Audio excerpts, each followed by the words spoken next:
அன்பு நட்புகளுக்கு இனிய வணக்கம். இன்றைய திருக்குறளும் மென்பொருளும் அதிகாரம் நெஞ்சோடு கிழத்தல். குறள் எண் 1249. உள்ளத்தார் காதல் அவரால் உள்ளி நீ யாருழைச் சேரி என் நெஞ்சு. காதலன் என் மனதுள் இருக்கிறார், என் மனத்துள் இருக்கிறார். பின் நீ யாரை தேடிச் செல்கிறாய் என் நெஞ்சே? My lover is in my heart. Then oh my mind, whom are you searching for outside? என் துழிப்பா, உள்ளிருக்கும் நாயகனை வெளியில் சென்று தேடுகிறாயே நெஞ்சே, என்ன கொடுமை? உள்ளிருக்கும் நாயகனை வெளியில் சென்று தேடுகிறாயே நெஞ்சே, என்ன கொடுமை? இதற்கு கவிப்பேரரசு அவர்கள் கூறியுள்ள உரை. ஓ நெஞ்சமே, உன்னால் காதலிக்கப்பட்டவர் உனக்குள்ளேதான் இருக்கிறார். இப்படி அகத்தே உள்ளவரை விட்டுவிட்டு யாரைச் சேர நினைத்து நீ புறத்தே அலைகிறாய் என்று அவர் கேட்கிறார். பைத்தியம் பலவிதம் என்று சொல்வோம். இதில் இந்த காதல் பைத்தியம் ஒரே விதம் தாங்க, எல்லாத்துக்கும் ஒரே விதம் தான். எல்லா தலைவிகளுக்கும் எல்லா தலைவன்களுக்கும். சில தலைவன்கள் பைத்தியமா மாறுவாங்க, அந்த காதல் திரைப்படத்தில் வந்த மாதிரி. ஆனா பல தலைவன்கள் தலைவிகளை பைத்தியமாக்கிவிட்டு சென்று விடுவார்கள். இந்த காலங்களில் தலைவிகளும் தலைவனை பைத்தியமாக்கிவிட்டு சென்று விடுவார்கள், அல்லது இருவருமே பைத்தியமாகாமல் இன்பமாக வாழ்கிறார்கள் காதலிலிருந்து பிரிந்து. அப்படி எடுத்துக்கலாம். இது எல்லா விதமான மனக்குழப்பங்களும் இந்த காதல் நோயினால ஏற்படுது, காதல் பிரிவினால் ஏற்படுது. அப்ப அந்த காதல் பிரிவு நோயினால பாதிக்கப்பட்ட தலைவி என்ன சொல்றா? தன் நெஞ்சை பார்த்து சொல்றதா அந்த அதிகாரம் பூரா. நெஞ்சே, நீ வெளில போய் இங்க அங்க தேடுற.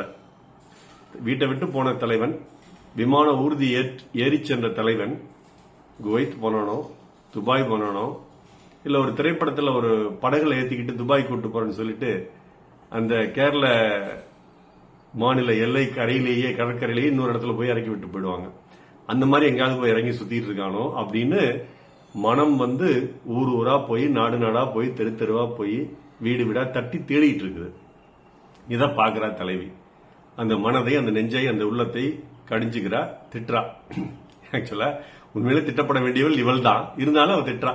என்ன பண்றது? இவ திட்டு வாங்கிட்டா, மற்றவங்க எல்லாம் திட்டுறாங்க, இவ பாரு எப்படி பைத்தியம் மாதிரி இருக்கான்னு. அப்போ இந்த திட்டலை யார்ட்டையாவது கடத்தணும் அல்லவா? அதை கடத்துகிறா மனசுகிட்ட. மற்றவங்கள்ட்ட கடத்தினா திருப்பி எதிர்வினை ஆற்றிடுவாங்க. அதனால மனசுகிட்ட கடத்துறா. என்ன சொல்லி கடத்துறா? ஏய் முட்டா நெஞ்சே, என் தலைவர் எனக்குள்ளதான் இருக்காரு, உனக்குள்ளதான் இருக்காரு. அது கூட உனக்கு புரியலையா? நமக்குள்ள இருக்கிற தலைவரை போய் ஊர் ஊரா தெரு தெருவா நாடு நாடா அலைஞ்சு தேடிட்டு இருக்கியே, யார போய் தேடுற, எங்க போய் தேடுற பைத்தியகார நெஞ்சே அப்படின்னு தலைவி நெஞ்சத்தை பார்த்து உள்ளத்தை பார்த்து பேசுகிறாள் அப்படின்னு வள்ளுவர் ஒரு ஓரங்க நாடகம் சொல்லுவோம் இல்லையா, அந்த மாதிரி ஒண்ணு நடத்திருக்கிறார். இதற்கு ஒரு பாடல். என்னை நான் தேடி தேடி உன்னிடம் கண்டு கொண்டேன், என்னை நான் தேடி தேடி உன்னிடம் கண்டு கொண்டேன், பொன்னிலே பூவை அள்ளும்